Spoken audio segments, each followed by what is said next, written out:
নেসেটিভ সুইচের জন্য আমি একটু আমরা পরে র্যান্ডম ভ্যালুর ক্ষেত্রে কি সুইচ ইউজ করব না? কিসে র্যান্ডম ভ্যালুর ক্ষেত্রে র্যান্ডম ভ্যালু থেকে সুইচ ইউজ করব, শুধুমাত্র র্যান্ডম ভ্যালুর ক্ষেত্রে আমরা সুইচ ইউজ করি। যদি বেশি হয় 50-60 টাকা তাহলে হ্যাঁ, র্যান্ডম ভ্যালু যতই ইউজ হবে ততই আমরা ইউজ করতে পারবো, কোনো ইয়া নেই, মানে র্যান্ডম ভ্যালুর কোনো বেশি কম বেশি নাই। কিন্তু ভাই তাহলে র্যান্ডম ভ্যালু যদি উনি যেটা বললো যে 50-60টা হয়, আলটিমেটলি তো ওই অনেকগুলাই লিখতে হবে নাকি? হ্যাঁ হ্যাঁ, অর দিয়ে অর তো আর ইউজ করবো না, সো আমার প্রত্যেকটা কেস আলাদা আলাদা করতে হবে র্যান্ডম ভ্যালুর জন্য। Right, correct. র্যান্ডম তাহলে ভ্যালুর জন্য আলটিমেটলি অনেকগুলাই হবে। আলটিমেট গোলটা হচ্ছে আমার বেস্ট কেস এবং ওয়ার্স্ট কেসের যে টাইমটা আমি একটু সেভ করতে পারতেছি। ভাই দেখেন আমার এই কেস 1 এ সব ক্রস মানে কেসটা আমার সি আপার কেস হয়ে গেছে, এজন্য সিটা হবে লোয়ার কেস, সিটা লোয়ার কেস হবে। Okay okay sorry case sensitive, case sensitive. Thank you ভাই। আচ্ছা ভাই, এখানে একটা কোশ্চেন আমার, এখানে যে লেখা হয়েছে for range condition use if statement, আচ্ছা সুইচের ক্ষেত্রে কি শুধু রেঞ্জ ভ্যালুর ইউজ করার জন্য? এটা বুঝি নাই আমি কথাটা। র্যান্ডম নাম্বারের জন্য আমরা সুইচ ইউজ করব, যেমন বিভিন্ন নাম্বার যদি হয়। আর ভাইয়া যেটা এই যে দেখেন, যদি উপরে যেটা ইউজ করছে 1 থেকে 50, ওই ক্ষেত্রে আমরা হচ্ছে ইফ কন্ডিশনটা ব্যবহার করব। 12 হ্যাঁ হ্যাঁ, থেকে রেঞ্জ হলে ইফ স্টেটমেন্ট। মানে ভাইয়া এই কমেন্টসটা একটু উপরেরটাতে নিয়ে যান ইফের না, সাথে। এখানে আমি ক্লিয়ার না, এখানে কি রেঞ্জ ভ্যালু যখন থাকবে তখন কি সুইচ ক্ষেত্রে কি রেঞ্জ ভ্যালুটা ইউজ না করব? তখন তো এখানে কি লেখা এখানে? For range condition use if statement. তাহলে রেঞ্জ কন্ডিশন কোনটা? 1 to 5 ইউজ করতে হবে কি condition? If condition. If condition, if statement. আচ্ছা, র্যান্ডম ভ্যালুর ক্ষেত্রে আমরা শুধু সুইচের ক্ষেত্রে র্যান্ডম কন্ডিশন এটা ইউজ করব। ভাইয়া আমি কি আমার স্ক্রিনটা একটু শেয়ার করতে পারি? একটা জিনিস একটু হ্যাঁ দেখাতে। শিওর, র্যান্ডমের ক্ষেত্রে সুইচ। আচ্ছা আমি এটা দেখাতে যাচ্ছিলাম যে এরকম সরি এখানে আমি ভ্যালু গুলো ভুল লিখছি, যে এই যে এখানে যদি আমি মনে করি র্যান্ডম ভ্যালু নিলাম, এই যে এটা একটা র্যান্ডম ভ্যালু হলো, এটাকে আমি সকার টিমের আন্ডারে ঢুকাবো, সেই ক্ষেত্রে কি এভাবে লিখতে পারবো যে কেস 10 হবে, সরি, যে এটা আমার র্যান্ডম ভ্যালু 10, 20, 30, 40, 50 5টা র্যান্ডম ভ্যালু সকার টিমে যাবে, তাহলে কি এভাবে আমি লিখতে পারবো case 10, case 20, case 30, case 40, case 50? হ্যাঁ, আচ্ছা এটাই আমি জানতে চাচ্ছিলাম যে বলেছেন তো যে ইউজ র্যান্ডম ভ্যালু, মানে সুইচ ইউজ করা যায় র্যান্ডম ভ্যালুজ এর ক্ষেত্রে।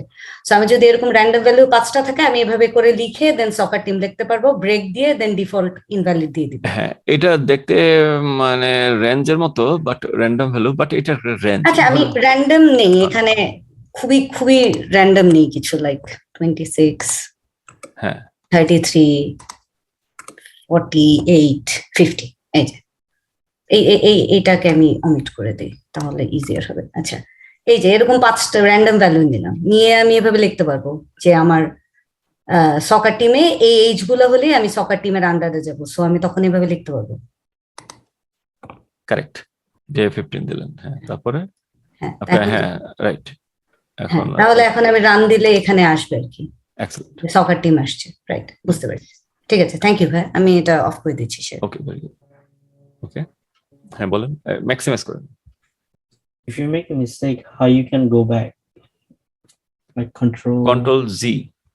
হ্যাঁ বলেন।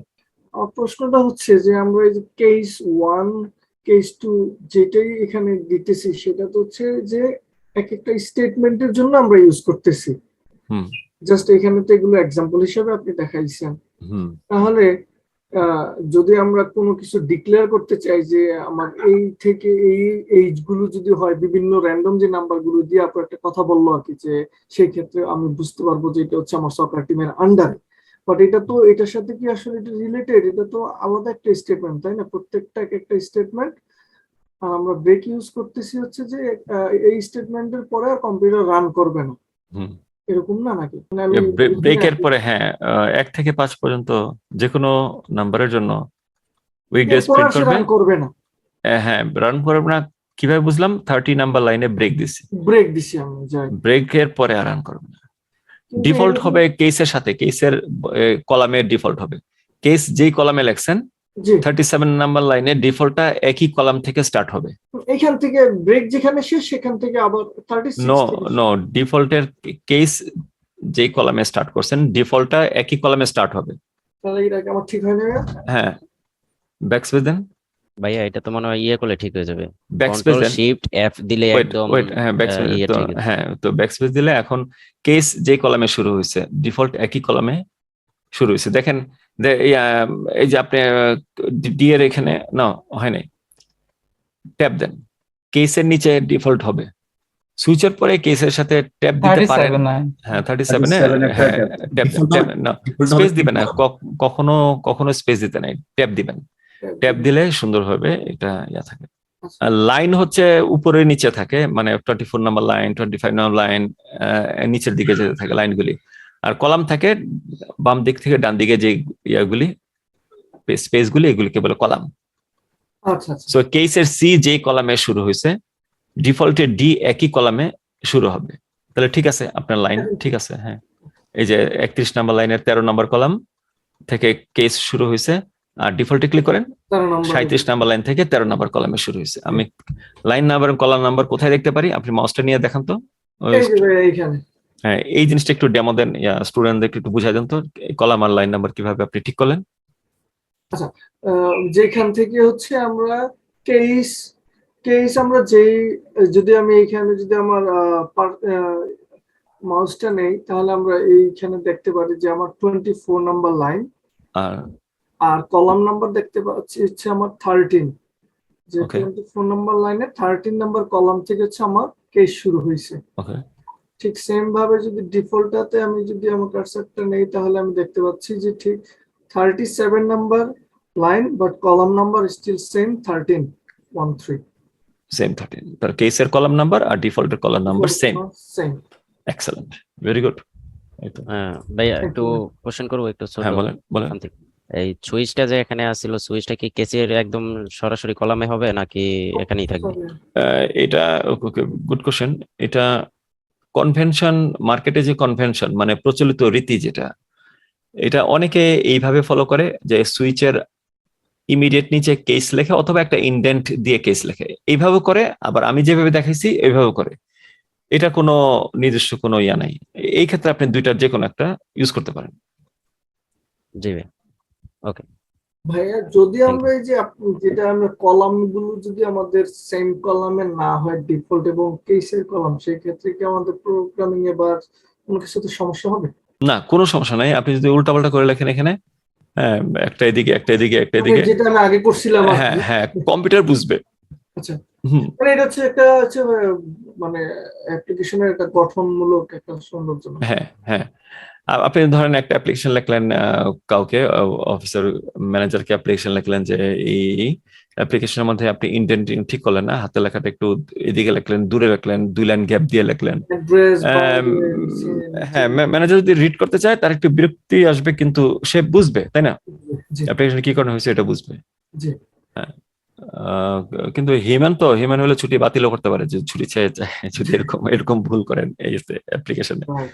হ্যাঁ কিন্তু কম্পিউটার হলে ছুটি বাতিল করবে না, ছুটি দিয়ে দিবে, কারণ কম্পিউটার তো ইয়া নাই, কোনো ভাব নাই, আবেগ নাই। Emotion নাই, জি। হ্যাঁ হ্যাঁ সে রাগ করে না, হাসেও না কম্পিউটার। ওকে ভাইয়া আমার এখানে একটা ছোট্ট এরর দেখাচ্ছে, আমি শেয়ার করেন শেয়ার করতে চাই। অন্যদের কি অবস্থা সবাই কিন্তু শেয়ার করেন, ফিল ফ্লেক্সিবল টু শেয়ার। হ্যাঁ কোনো হেজিটেট করবেন না, আমি কারণ ভুল তো error-টা- করবেনই, আপনারা তো ভুল করবেনই, আর ভুল ঠিক করার সেন্টারই তো এটা। ভাইয়া দেখতে পাচ্ছেন? হ্যাঁ কি হচ্ছে এখানে? হ্যাঁ এই যে এই এররটা কেন দেখাচ্ছে এটা? এখানে মাউস টানেন, এটা the value of the local variable team is not used, আপনি একটা ভেরিয়েবল ডিক্লেয়ার করছেন কিন্তু কোথাও নিচে কোথাও ইউজ করেন নাই, এটাই সে আপনাকে ওয়ার্নিং দিতেছে। এখানে ভাইয়া তাহলে সুইচের ক্ষেত্রে কিভাবে ইউজ করব?